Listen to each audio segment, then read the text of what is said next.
यह 2007 था और मेरी छोटी बहन नेसा और मैंने उस दिन अपने पिता के पुराने कैमरे से दोपहर का समय फिल्म बनाने में बिताया था। उस दिन डी एक प्राचीन वस्तुओं की दुकान से एक प्राचीन गुड़िया लेकर आई थी जो शहर के बाहरी इलाके में स्थित थी। यह एक बड़ी कपड़े की गुड़िया थी और हम उसका फिल्मांकन कर रहे थे। मैं गुड़िया को अपनी बाहों में लिए उसके सामने खड़ी थी। यह छुपाने की कोशिश कर रही थी कि उसने मुझे हल्की सी कंपकंपी क्यों दी। यह डाला है। पापा ने इसे एक अजीब दुकान से खरीदा था। मुझे लगता है कि यह काफी दिलचस्प है, मैंने कहा। मेरी बहन हंसने लगी और फिल्म बनाती रही। उसे नई गुड़िया बहुत पसंद आई। मैं थोड़ा असहज थी और यह साफ दिख रहा था। लेकिन जैसे जैसे सेकंड बीतते गए मैं इसकी आदत डालने लगी। फिर अचानक डाला ने अपना सिर हिलाया। यह कोई मामूली झटका या वजन गिरने जैसा नहीं था।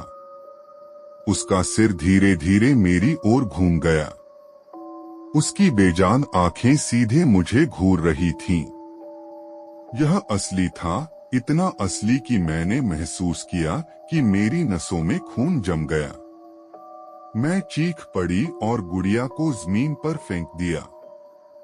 नेसा भी चिल्लाई और उसका कैमरा कांपते हुए गिर गया।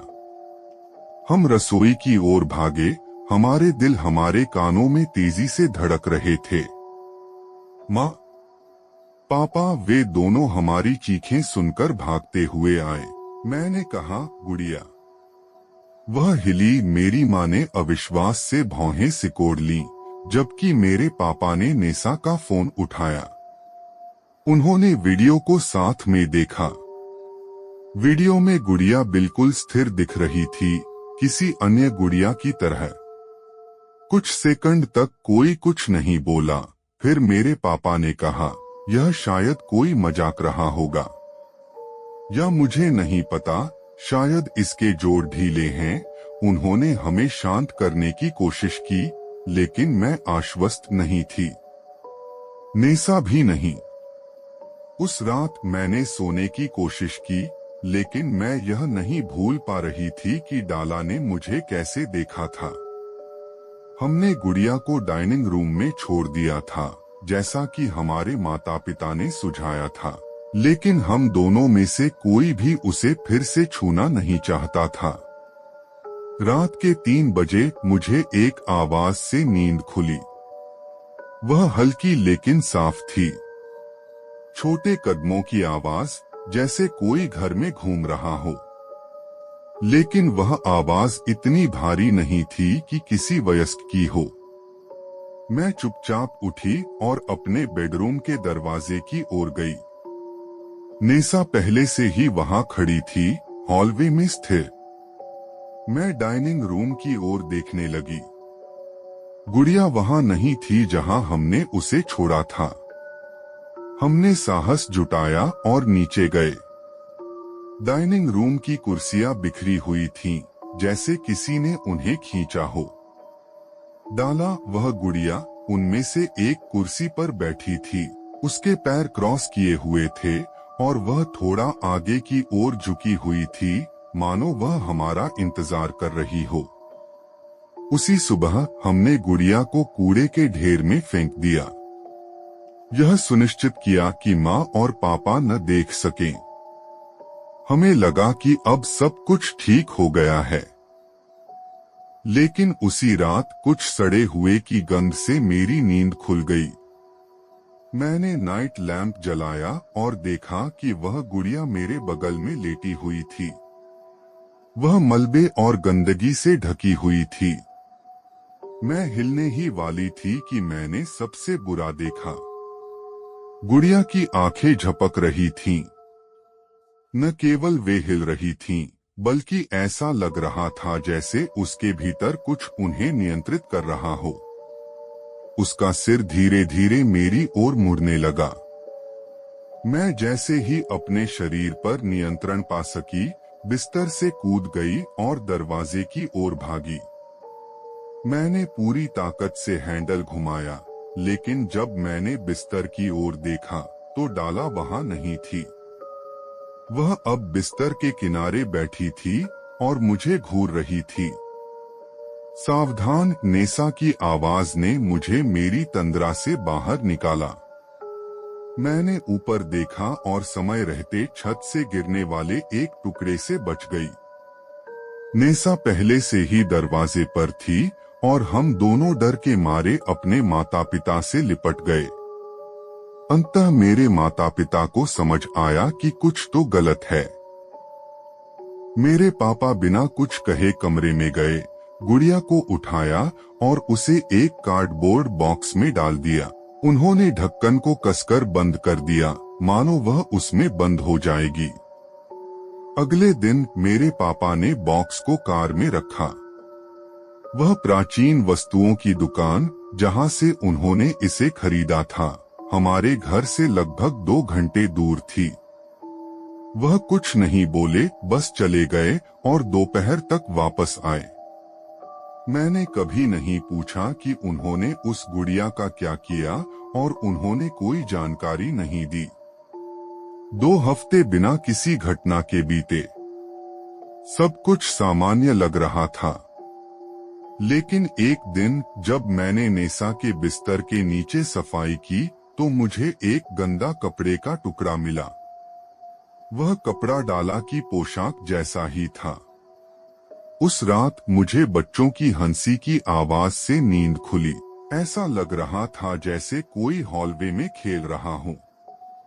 मैंने सोचा शायद नेसा सपना देख रही है, लेकिन जब मैंने दरवाजा खोला तो वह हॉलवे के अंत में स्थिर खड़ी थी। हमारे सबसे बुरे डर सच हो गए। डाला फिर से लिविंग रूम में थी, उसी जगह जहां हमने उसे छोड़ा था। उसकी काली आंखें चमक रही थीं, मानो वह हमारे डर का आनंद ले रही हो। मुझे लगा जैसे घर हमारे साथ सांस ले रहा था। अचानक किसी ने मेरी बाह पकड़ ली। यह नेसा थी जो कांप रही थी, लेकिन मेरी कलाई से अपनी नजरें हटाए बिना ही ऐसा हुआ।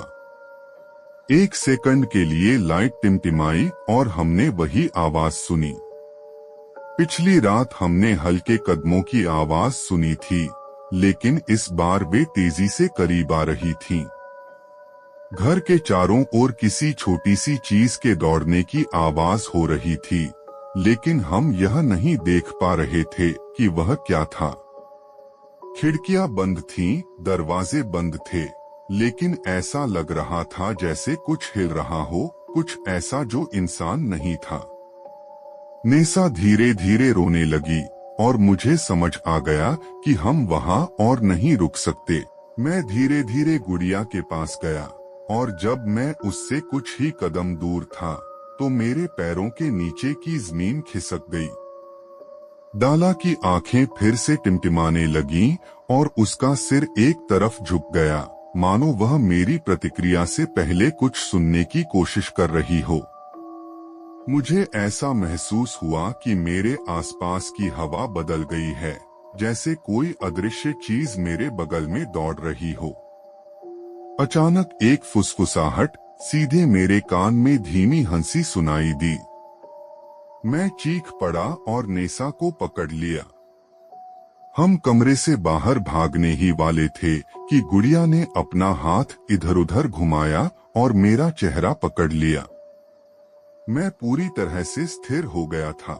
मेरी सांसें थमने लगीं और गुड़िया लगातार हंसने लगी। मैं बेहोश होने वाला था और फिर मैं जाग गया। मैं रोते हुए बिस्तर पर पसीने से भीग चुका था।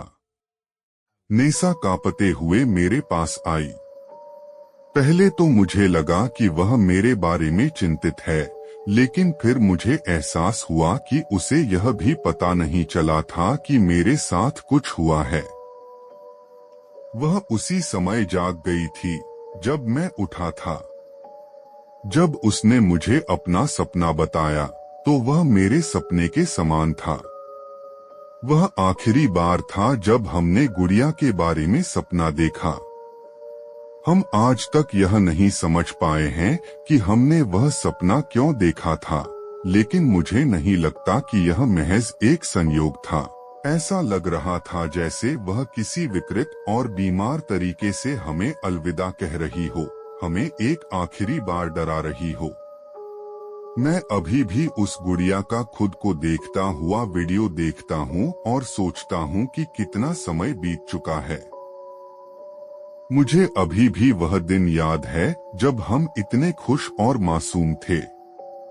उस समय मुझे बिल्कुल भी अंदाजा नहीं था कि मेरे हाथों में क्या था।